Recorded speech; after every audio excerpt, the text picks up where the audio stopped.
Welcome back to part 3. We're going to proceed into Magmore Caverns. This again takes me back to Super Metroid. There is a room in Super Metroid with some platforms that move up and down. And it's the only room in the game that has moving platforms that move up and down like that as well. Over here we have a save door and more shriekbacks. And with a new area, we have a new scan. Morphology, Grisby. Subvolcanic carrion feeder. Carapace can be breached by missiles. The Grisby's carapace has been fused together by superheated air. This barrier stands up to everything but concussive blasts. Its intelligence is limited to instinctive scavenging patterns. So basically it just wanders around looking for food. We have more Grisbys. Jump in the lava there. Lava's not too harmful, but obviously you don't want to be in the lava for too long. Morphology, Burrower, tunneling insect predator. The burrower is similar to the beetle, though it prefers to spend more time underground. It sees seismic disturbances, then surfaces to attack. It has enough cunning to realize when something is too large for it to handle. Beyond that, it is fairly ignorant. What it lacks in brains, it makes up for with aggression. Basically, it'll attack anything that it thinks it can take on. And now we get a nice panoramic view of Magmore Caverns. And a nice remix of the Lower Norfair theme from Super Metroid. And new enemy. Morphology, Magmore, fire-breathing serpent that dwells in lava. Magmores prefer extreme heat zones and are susceptible to frigid attack forms. Sightless, they navigate the lava currents using their sonar receptors. Magmores have a keen sense of smell, enabling them to pinpoint targets with startling accuracy. These things are pretty tough and can kill the one here, but generally speaking they're not worth killing. And we have another enemy. Morphology, Puffer. Unstable gas-filled organism. Will rupture on contact. Puffers fill their bodies with lethal metaviprium gas and float about in search for food. If ruptured, the gas within the puffer is violently released. Despite their fragile bodies, puffers are aggressive hunters. The gas cloud they release upon death is often fatal to the creature that brings them down as well. And there are swarms of them, so I suppose the idea is that one sacrifices its life so that the rest of it can feed on whatever creature the puffer kills. And again, they're not worth killing. So we have a false wall here. Blow it up with some bombs. And continue on. Oh, see there, I've hit a puffer. I'm sure there's some gas released. Whenever a puffer is destroyed, there's a green gas cloud. That will hurt Samus. In this room, we have, again, another enemy that I'm not too fond of. Morphology, Triclops, hard-shelled creature with powerful jaws. The Triclops is a hunter-gatherer. It collects small creatures and bits of foodstuff, then deposits them elsewhere for later consumption. The hard tripartite mandibles it uses to move earth and rock are quite strong and difficult to escape once ensnared. So we have to go through here in Morph Ball, or at least as far as I know, and it'll suck in anything. So best is to try and lay a bomb as quick as you can, so that the Triclops sucks the bomb in and not you.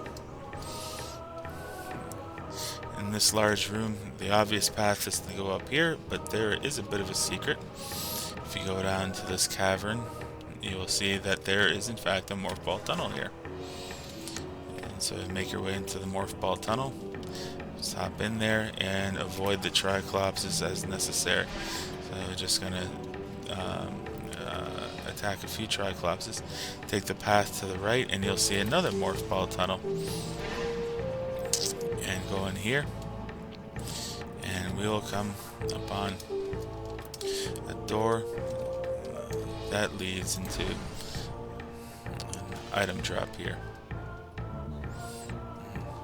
That Triclops pit is Can be a bit nasty. If you take the left path, you'll still come to this place. It's just the long way around.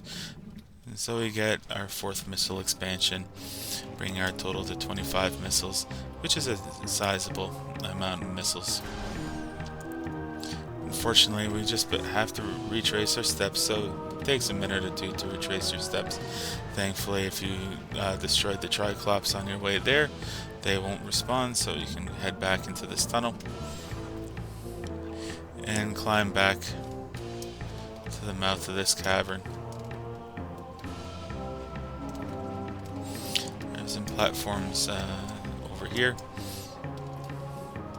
and then some floating platforms here. Once again, just avoid the puffers. Some of the round platforms will sink if you stand on them, so don't stand on them for too long. And here we have some pistons. So again, some machinery. Alright, here we are at the monitor station.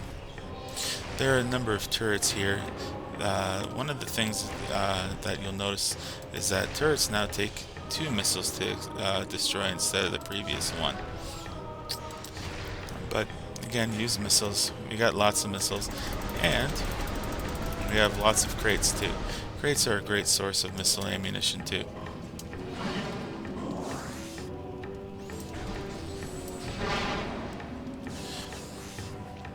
And so it doesn't take long before we're back to full strength. There's one more turret to destroy, so take the time to destroy it, because it will be annoying to try and evade and climb to the top of the monitor station later on.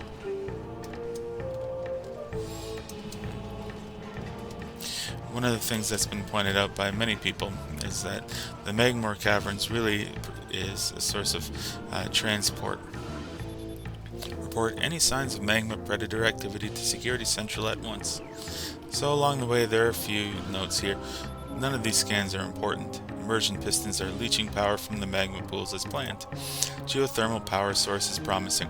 Recommended energy command: deactivate the central dynamo and switch to geothermal power at once. We're going to see the central dynamo later on. Geothermal power routing to this station is complete. Unstable magma flow is a concern. Remove tower from geothermal grid if fluctuations exceed safety levels. And finally, local crystal formations possess low phazon residue. They do have high value to the monks of Grandheim. However, recommend processing of crystal for that market once phazon operation ceases. No idea what the monks of Grandheim are, but not important. There's a platform we'll eventually be able to jump to, but for now, the platform's too high. And now we have another morph ball puzzle. In the original GameCube game, you're supposed to do a bomb and jump, but in the Trilogy version, we can just use the jump ball to quickly grab this item here. Alright. And so we are going to continue on and backtrack the way we came. Over here. And just like when in the Talon overworld, our stay in the Magmor Caverns wasn't very long, and we are entering the elevator to the Phendrana Drifts. One option is to delay the getting of that energy tank to explore the Phendrana Drifts and use the energy tank as an energy refill. But I like to get it first come as soon as I can. These crystals, you can either use a charge beam or a missile. Here I'm just using the missile just because I find it easy to use. And just like with all the other major areas, we get a nice panoramic view of the Phendrana Drifts. I really like the music here. The music is really serene and gives a nice calming and soothing presence. Here we have a new creature, morphology Flickerbat, scavenger with optical camouflaging that renders it invisible to the naked eye. Flicker bats are deceptive creatures. The only way to track them reliably is with X-ray imaging. Again, another hint. They fly ceaselessly, hunting insects and other small prey that float on the air currents. Flicker bats tend to fly in cyclical hunting patterns, using primitive sonar to navigate. The flicker bats can be annoying at times, but generally not too bad. Here we have some grading that we can destroy, and another creature here. Morphology: Crystallite, territorial cold weather scavenger. The shell of a crystallite reflects beam weapons and can only be cracked by a concussive blast, like the missile. They hang upside down in an ice cave during their larval stage. Moisture runs off its body and forms the hard ice shell, which the crystallite retains for the rest of its life. Kind of a neat thing for it to do. So we'll just destroy it with a missile. The main reason here is we scan this, the door directly above has been unlocked, which is the way we need to go.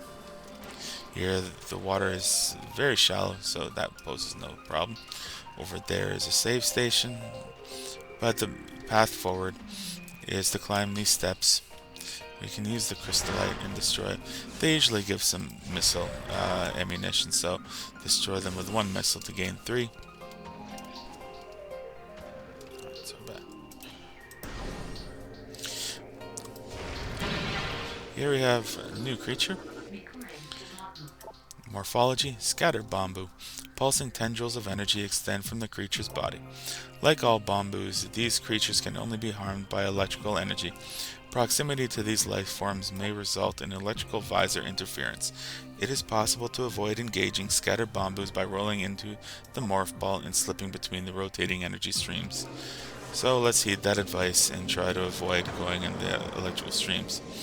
I'm pretty hit and miss with that, and today I'm not so good. Our next creature. Morphology: Baby Sheegoth, glacial predator. Ice shell protects vulnerable dorsal area. Young sheegoths grow their resilient shell of ice on their backs, which serves to protect a layer of vulnerable flesh. With this being their only weak point, baby sheegoths will turn quickly in order to not allow predators the opportunity to strike at their backs. Powerful hunters, they fire bursts of ultra-cold gas at potential prey, then feast on their frozen victim. These things are pretty tough generally to destroy, and so we're going to avoid them for the time being, and instead climb these ruins. We don't need. Whoa, that was close. Avoid these ice burrowers and come over here. Sorry, those crystallites, because we get some real ice burrowers over here. Morphology: Ice burrower. Burrower adapted to sub-freezing climates. A hardy life form, the ice burrower has adapted to the frigid climate of Phendrana. It spends most of its time tunneling through the frozen soil, but will occasionally surface to attack passers-by. Basically, it's a reskinned version of the burrower, white instead of brown. It does the exact same thing that burrowers do. And again, we are just going to tank the energy, or the damage, and just go past. Here we have some more pulse bamboos. We can't kill them, so we'll just avoid them and ignore them. And we have more baby sheegoths. In fact, I think I have to go this way, past the baby sheegoths, and come across a missile blast shield. And here we have scattered bamboos. Avoided the electrical field that time, and that time too. And now we come to the whole reason for coming into Phendrana. Not for the Chozo lore, but to collect an item here. But the lore is useful too. So many creatures suffer beneath the blight upon the land, and we Chozo are no exception. But for all of our pain, we can at least believe in the promise of the future. We have come to believe that a time may never come when we can once again open the door and banish the darkness we've contained. Even so, our vigilance will forever remain. We believe that on some far-off day, a Savior will come and continue what we have begun. For that Savior, we will leave our ancient weapons and armor. The soul who can gather them will be the entrusted one, the only being who can reverse the evil that grows here. No pressure, Samus. If it's not obvious, they are talking about us, talking about Samus here. And here we have a Sheegoth, or baby Sheegoth. So as you can see, just destroy its shell and make sure that you get around to its backside where you can destroy the shell. And, oh, 5 missile ammunition. Activate this switch here so that we get these platforms. These platforms are temporary, so once you jump on them, they will fall to the ground. If you fall, don't worry, you can rescan that and the platforms will reform and you can try again. If you make it to the top, you will receive the next major item, the boost ball. So let's grab the boost ball.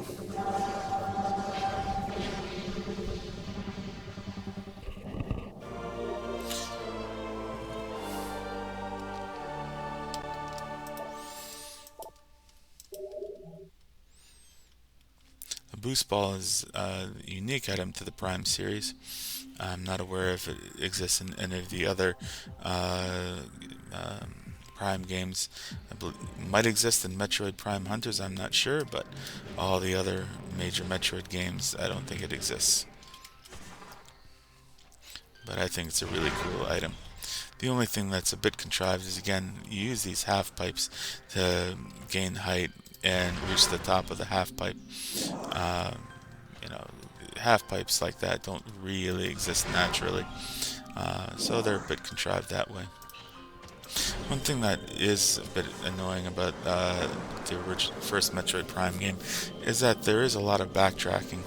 The idea that you proceed significantly into the world, and then now you have to backtrack a fair bit back just after getting this one item to get the next item.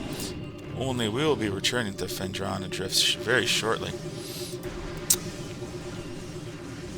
There's this nice cutscene that plays here to help remind you what your ultimate goal is. In case you've forgotten, we were hunting Ridley originally. And now we see Ridley's shadow and Ridley at full strength flying over the surface of Talon 4. So we have to find out where Ridley is. Samus, to my knowledge, can jump from any height and not sustain any damage, although it will take her a minute or two, or a second or two to recover. But with the boost ball, what we are supposed to do is we are supposed to search for other half-pipe places and use the newly acquired item to explore those half-pipes. If you recall, and I didn't make mention of it the first time around,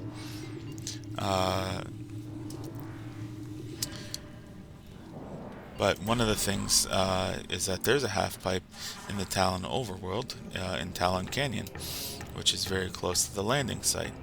So we're going to go to Talon Canyon, use the half-pipe there, and look for the item that happens to be there.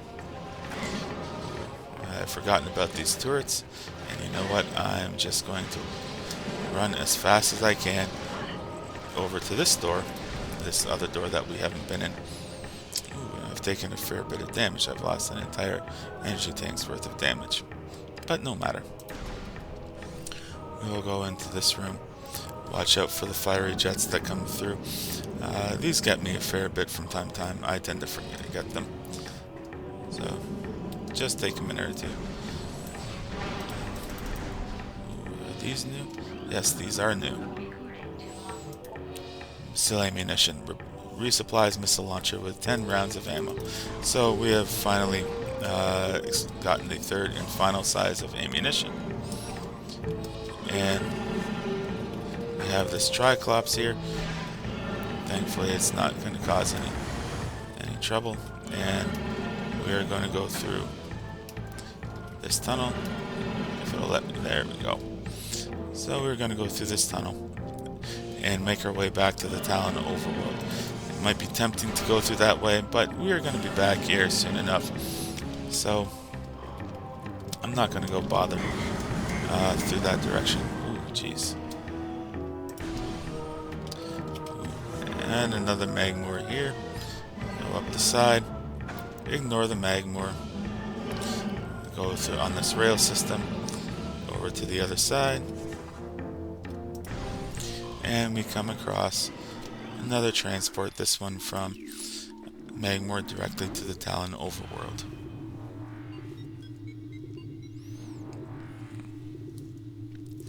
I find this tends to be the most common way I use to connect between Phandrana and Talon overworld. I use this elevator more than any of the others, I think. I like this part. You got some Geemers here, so these will provide a nice health. And you might think with all the mist there and the fog that this is really some kind of deep abyss, but in reality, no, it's just a place to hide a missile expansion. So we're gonna go ahead. That thing is scannable, and it's supposed to be some kind of gestating creature, but the thing in the mist never makes an appearance throughout the entire game. So I just ignore it, and I don't bother scanning it. And of course, as always, the beetles are not worth scanning. We'll climb on here, come here, shoot the schemer, and hop over here to the store. And we got a new creature. Whoop. New creature. Whoa. Ouch. There we go. Morphology. Blood flower. Able to eject toxic spores. Toxins are poisonous even to the blood flower itself. 3 mouth nodules protrude from the stalk beneath the flower, each with a rudimentary brain cluster and the ability to spew toxic fumes at anything within a 5-meter radius. The spores ejected from the stigma at the center of the flower are sufficient to kill this creature if they explode in its vicinity. So yeah, those toxins are not good, but we can use the sap sac to just destroy the blood flower and proceed forward. And here we are at Talon Canyon. So we are going to explore that half pipe, which happens to be over here. We'll have to kill these beetles. There I used the missile. And use the boost ball. Now, the boost ball can be a bit tricky. But do what the tutorial suggests, is that just as you're approaching the edge, let go of the boost ball and you'll make it up. The whole reason is that we are going to be coming over here, and there's another false wall that we can bomb.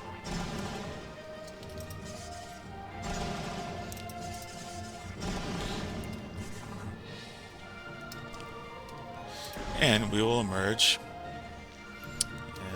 in this hallway. There are Geemers all about, really getting in the way. And we are back at the landing site, but high up on this ledge. Just jump over the spots, and we can see the next item, which is the space jump boots.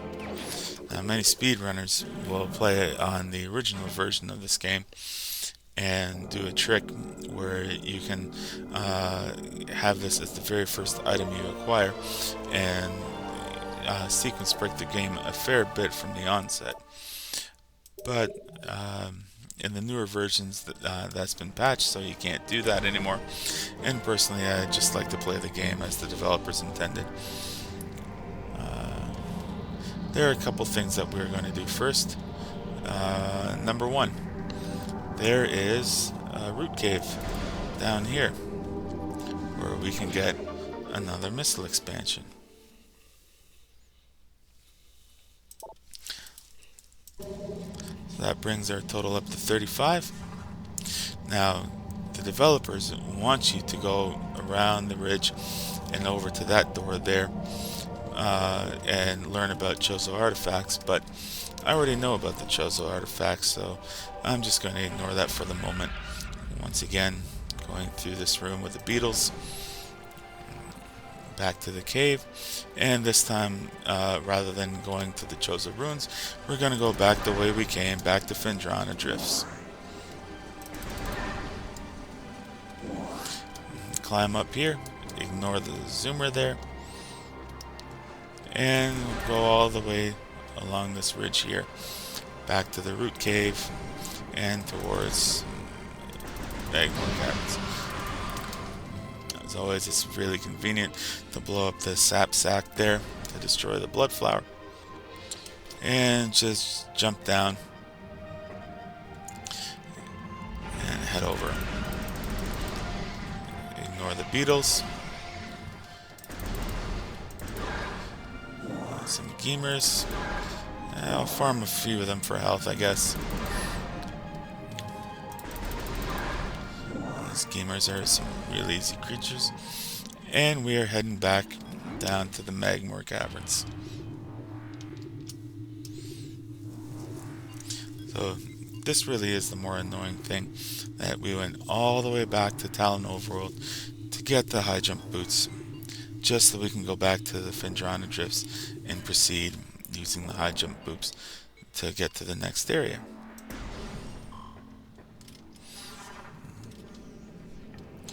Going over here, moving around.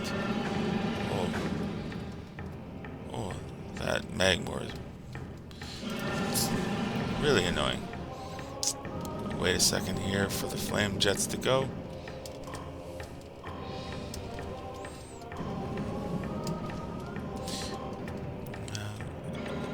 And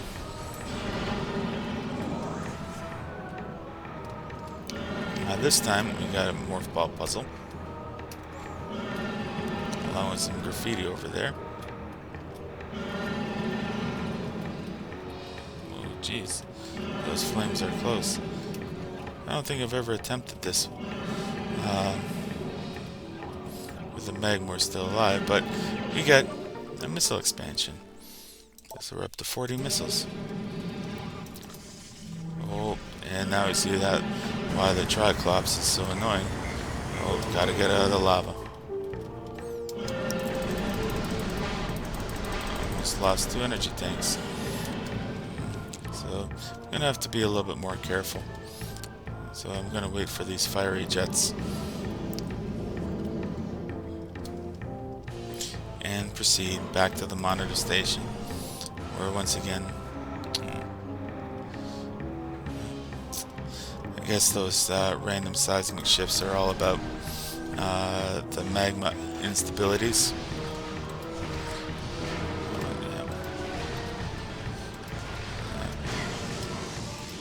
I suppose it's possible to dodge these auto turrets, but don't really want to. Alright. Yeah, gonna have to be pretty careful with the energy. I could farm the puffers as well. So puffers will provide some energy. So I guess I might as well do that. Oh yeah, forgot about you too. But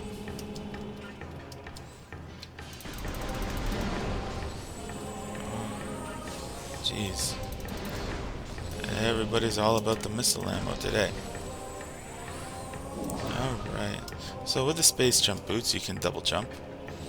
I don't think I mentioned that before. You can double jump onto that platform, but you know, the artifact that's there, there's also another power-up attached to that, and we don't have the equipment to receive the other power-up, so might as well ignore it for now. Alright, so we're going to take this elevator back to Phendrana Drifts, and we are going to get the next power-up.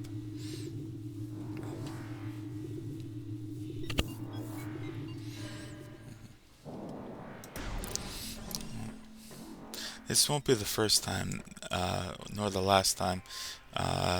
This is the first time, but it won't be the last time where we get a power-up. end up backtracking a significant amount, and then we have to go and only to return to proceed.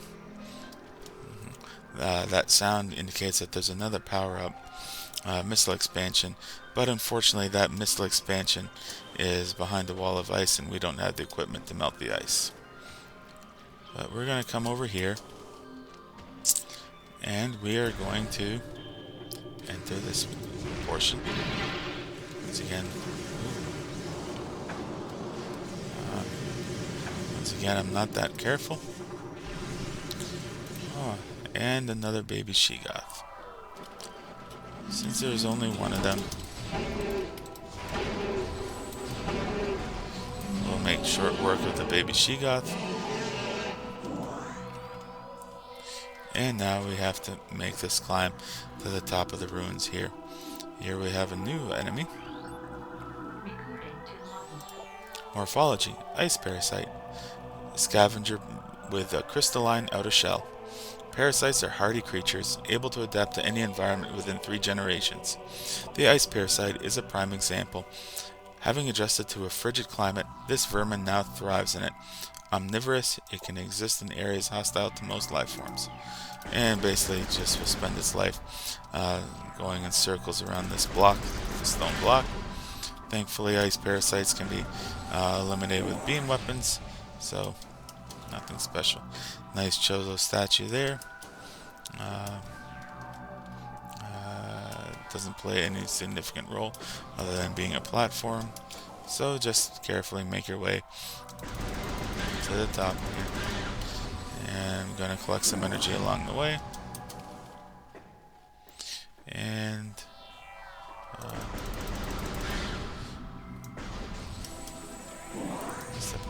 probably not necessary. Now here's a neat little puzzle. We have these 4 statues. There's a statue depicting the bust of a Chozo architect. The statue's flawless.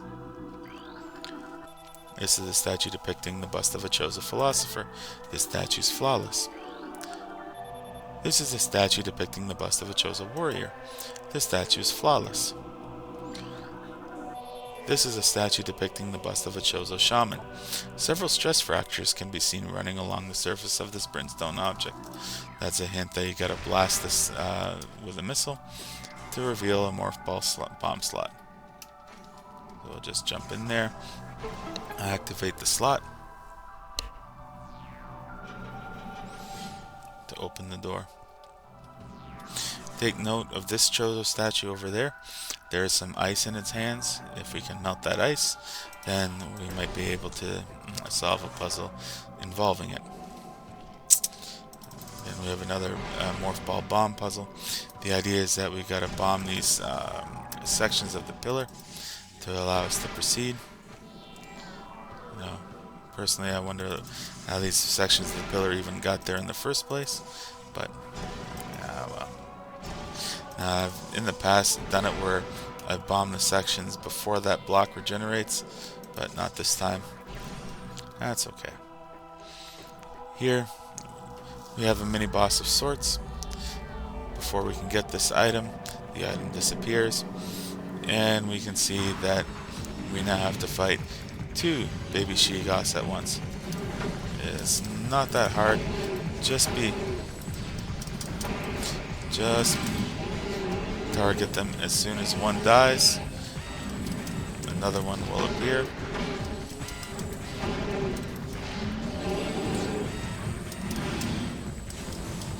Just keep circling.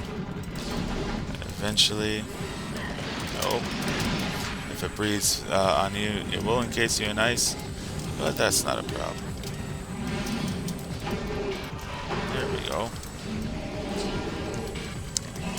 3 down, 1 to go. There we go. So 4 baby she-goth have been defeated. But now we get the true mini-boss here. A full-grown she-goth. Morphology. She-goth, supreme predator of the Phendrana Drifts. She-Goths are invulnerable to most beam weapons. The crystals on their back absorb energy, which they can fire at prey. She-Goths have poor stamina. They hyperventilate after using their breath attack, making their mouth area vulnerable. The soft underbelly of a She-Goth is susceptible to concussive blasts. In battle, they expel blasts of frigid gas to ensnare their targets. They're also fond of ramming and trampling their hapless prey. So basically, don't fire at a She-Goth and wait for it to use its breath, and then it'll get tired and it'll just start to breathe heavily. Rinse and repeat. This does take a little while, but thankfully we don't have to fight She-Goth very often.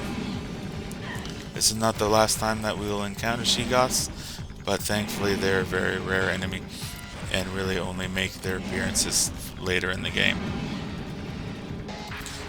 There's also a hint that most beam weaponry is invulnerable to it, so maybe there is a beam weapon that She-Goths are susceptible. We'll find that out later. And we get some nice ultra energy there, so we're back to near full energy. And we have our next major upgrade, the wave beam.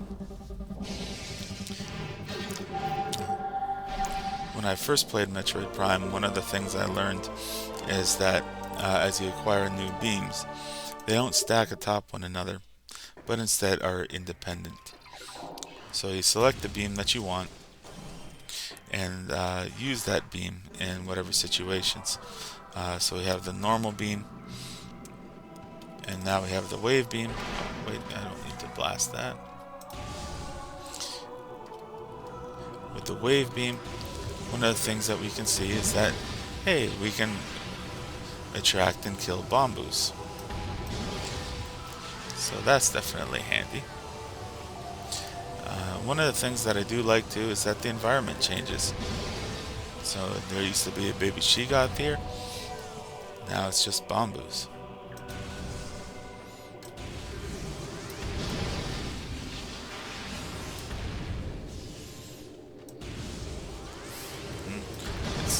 So pulse bombus and scatter bombus, we can attack with the wave beam. Alright. Of course, also with the new environment change, She-Goths have come into this area. So rather than it just being crystallites, there's She-Goth too. That's not a big deal. So we'll just make our way up here.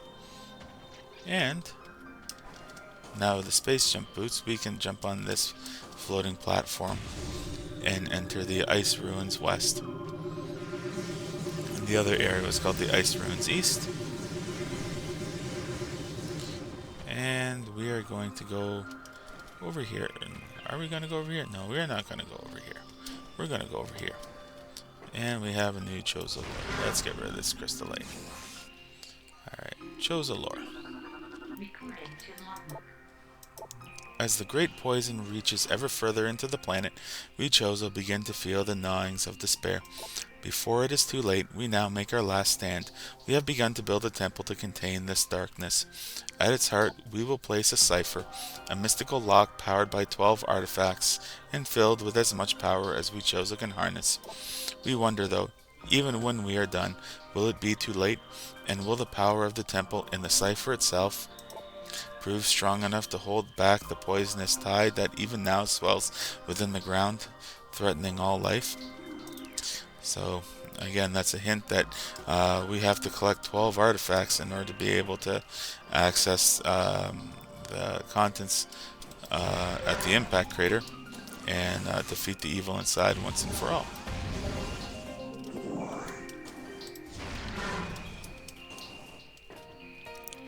We got a new research here. This hanging rock structure appears to have a weak spot near its base. Some stalactites can be dislodged from ceilings, allowing them to be used as platforms to cross otherwise unreachable areas. So, thankfully, we have the stalactites. Just fire a missile at the weak point there, and it'll fall, creating a platform. and making this area more susceptible. One of the things about the scanning, wait a minute, there we go, that's the proper way, is that there are certain items, or certain enemies, oh jeez, thankfully we have that stalactite here, so that we can just jump on the stalactite and try again. Only this time, gotta get rid of these crystallites. So there is a scan here of these creatures. Morphology. Ice shriek bats. Ice encased ceiling dweller. Like standard shriek bats, these creatures are easily spotted with thermal imaging. They roost on cave ceilings, subsisting on insects, reptiles, and small mammals. Fiercely territorial, they will dive bomb anything that wanders near. That's really similar to the normal shriek bat description. But the thing about the ice shriek bats, which is interesting, is that they disappear after a while. And if you don't scan them, eventually there will be a point in the game where you have progressed too far, it's too late, and that scan will just be unobtainable for the rest of the game. And you'll have to start a new game in order to try again. I'm going to ignore these items, and now we come into this room, which is another puzzle room. Here we have a new research. A spinner. This is a standard spinner device. The generator belts of the spinner can be activated by rapid rotational force. Use the boost ball ability of the morph ball when inside a spinner to activate the device. So the idea is that you enter the device in morph ball and start using the boost ball to have it spin. In this case, this spinner will open these two vents, and you get this nice kind of puzzle music. So it makes you wonder what else can happen.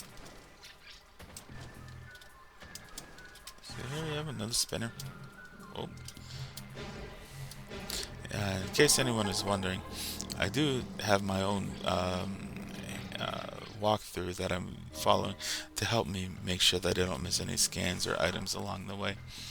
So I'm just cross-referencing everything I do with what I have in my notes to make sure that everything syncs up.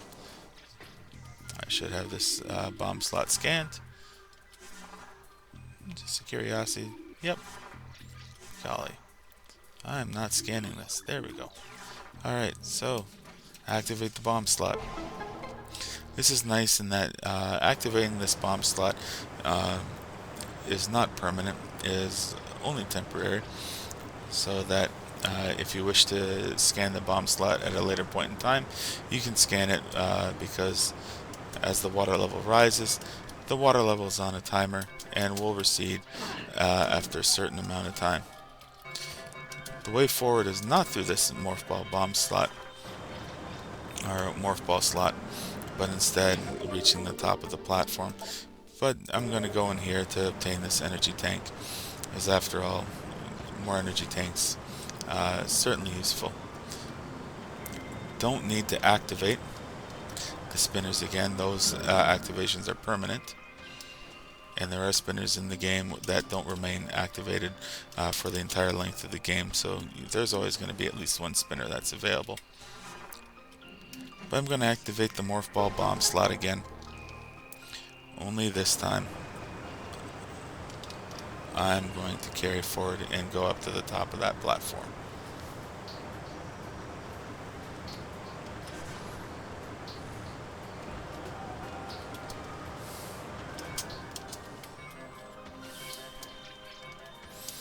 You can see the flicker bats here, and really they're just more of an annoyance than anything else. Not worth killing. Just avoid them. Be quick about climbing up, and we have reached the top. Now inside here is the entrance to the Pirate Hydra base, and we will explore that in the next video.